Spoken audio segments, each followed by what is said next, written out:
Hello student, exercise 3.1 question second. The coach of a cricket team buy 3 bats and 6 balls for rupees 3900. Later, she buys another bat and 3 balls of the same kind for rupees 1300. Represent this situation algebraically and graphically. एक cricket team का coach 3 bat और 6 ball 3900 rupees में खरीदता है और बाद में वो एक बैट अनदर बैट मीन्स एक और बैट और 3 बॉल 1300 रुपीज में खरीदता है। इस सिचुएशन को एल्जेब्रिकली और ग्राफिकली रिप्रेजेंट करना है। अब यहां पर भी हमारे पास दो आइटम है, एक बैट और एक बॉल, तो हम दोनों का प्राइस लेट करेंगे। Let price of one bat is equal to rupees x and price of one ball is equal to rupees y.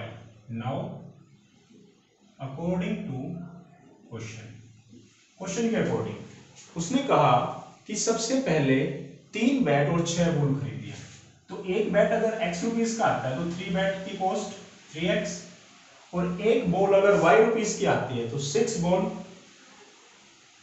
6y rupees और उनका टोटल प्राइस है 3900। ये आपकी फर्स्ट कंडीशन हुई। सेकंड कंडीशन के लिए कहता है लेटर ऑन बाद में उसने एक और बैट खरीदा, तो सिर्फ एक ही बैट खरीदा तो x rupees and 3 more balls, एक बॉल अगर y रुपीज की है तो 3 ball 3y and there cost 1300 rupees. ये तो हुआ आपका एल्जेब्रिक रिप्रेजेंटेशन, एल्जेब्रा में रिप्रेजेंटेशन। अब इनका ग्राफ ड्रॉ करना है। ग्राफ ड्रॉ करने के लिए हमारे पास हर इक्वेशन की एट लीस्ट 2 वैल्यूज होनी चाहिए, तो आप इनकी कम से कम 2 वैल्यूज बनाइए। 2 वैल्यूज ऐसी होनी चाहिए कि आप उन्हें ग्राफ पे अच्छे ढंग से रिप्रेजेंट कर सकें। आप कुछ भी ले सकते हैं इनकी 2 वैल्यू बनाने के लिए। इस कंडीशन में सबसे पहले हम ले लेते हैं y इज इक्वल टू 0। अगर y की वैल्यू 0 लेते हैं, आप चाहें तो इनको चेंज भी कर सकते हैं। 3x plus 6 into 0 3900। अब 6 को 0 से मल्टीप्लाई किया तो 0, मल्टीप्लाई का 3 राइट में गया तो divide, then the value of x is 1300। हमें एक वैल्यू और बनानी पड़ेगी। इफ y या x, आप जो भी चाहे वैल्यू एज्यूम कर सकते हैं। If y is equal to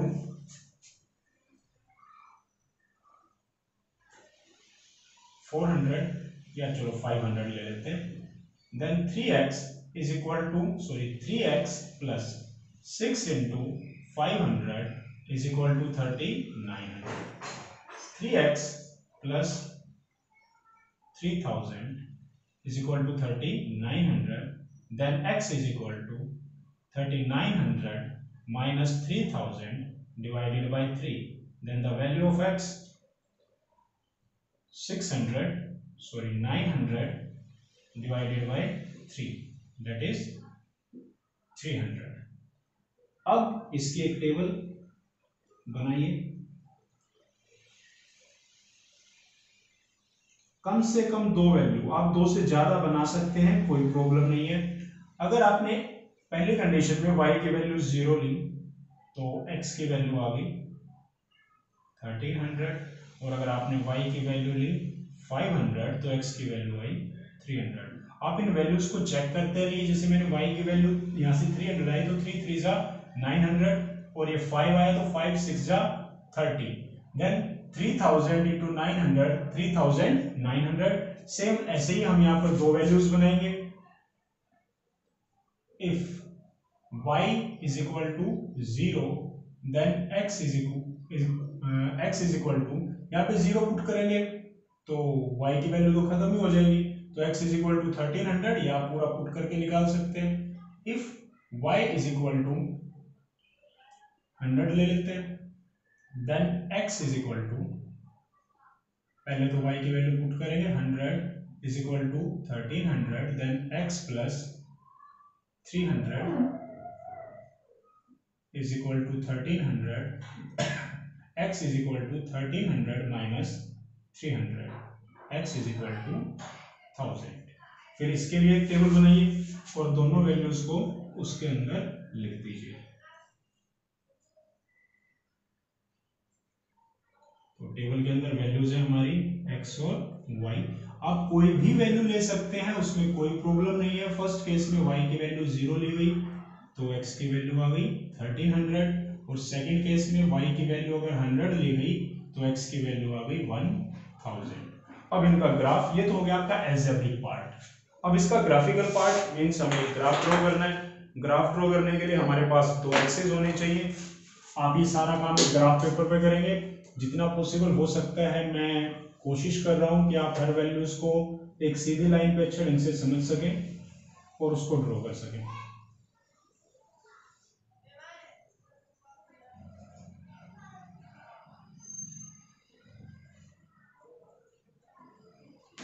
तो जो वर्टिकल एक्सिस होता है वो होता है हमारा y एक्सिस, और जो हॉरिजॉन्टल एक्सिस होता है वो है x एक्सिस 0। अब यहाँ पर जो गैप है वो हंड्रेड्स में है, नंबर्स जो है 100 में है, तो गैप भी हम हंड्रेड्स में लेंगे। 100, 200, 300, 400, 500, 600, 700, 800, 900, 1000, सबसे बड़ी वैल्यू x की 1300, देन 1100, 1200, और हमें 1300 और चाहिए, तो लाइन को थोड़ा एक्सटेंड कर लेते हैं, एंड देन 1300। और y एक्सिस पे वैल्यू 500 है, तो हम 500 एटलीस्ट हमें लेना पड़ेगा, उससे ज़्यादा ले सकते हैं।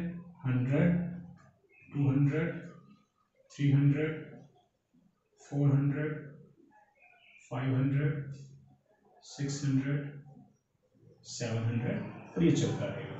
अब सबसे पहले फर्स्ट लाइन के लिए x की वैल्यू 1300, तो हम x एक्सिस पे 1300 और इसके सामने y की वैल्यू 0, तो आपका पॉइंट हुआ ये। x की वैल्यू 1300 और y की वैल्यू 0। सेकंड 300 और 500, x 300 और इसके ऊपर y की वैल्यू 500 देखिए, तो ये पॉइंट यहाँ पर टिक हो जाएगा। 300 एंड 500। फिर इन दोनों वैल्यूज को आप मैच कर दीजिए। आप इन दोनों वैल्यूज को मैच करेंगे एक सीधी लाइन, कोशिश करेंगे कि हमारा जो ग्राफ है इतने बड़े बोर्ड पे भी एक्यूरेसी शो करे।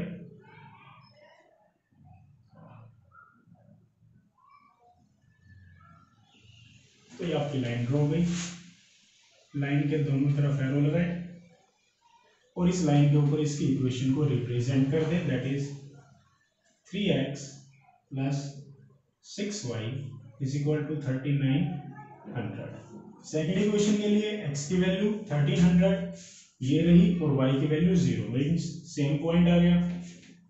x की वैल्यू 1000 ये रहा और y की वैल्यू 100, तो 100 ये सामने, ये सॉरी 1000 है ये, तो यहां पर x की वैल्यू है 1000 और y की वैल्यू 100।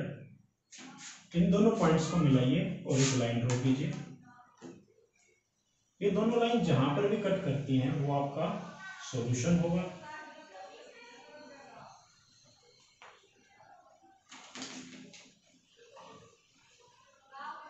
अब इस लाइन की इक्वेशन है x plus 3y is equal to 1300। अब दोनों लाइंस ने कहां पे कट किया? 1300 एंड 0, एब्सिसा 1300 ऑर्डिनेट 0, तो जो एब्सिसा है वो x की वैल्यू है और जो ऑर्डिनेट वो y है। Then x is equal to 1300 and y is equal to 0। Graphically हमें पता चलता है कि प्राइस ऑफ वन बैट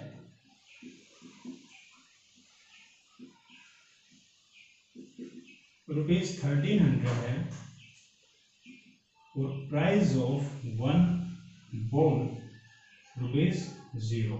तो यहां से हम ये कह सकते हैं कि ball free of cost, free में आ रही है, सिर्फ कीमत बैट की है। तो ये आपका सेकंड क्वेश्चन एक्सरसाइज 3.1 से आप इसको प्रॉपरली पहले तो ध्यान से देखिए, फिर इसको नोट डाउन कीजिए। जैसा आपको ग्राफ बताया गया, आप ग्राफ अपने ग्राफ पेपर पर ड्रॉ करेंगे और ये आपका एल्जेब्रिक पार्ट आप अपनी नोटबुक में प्रॉपरली करेंगे।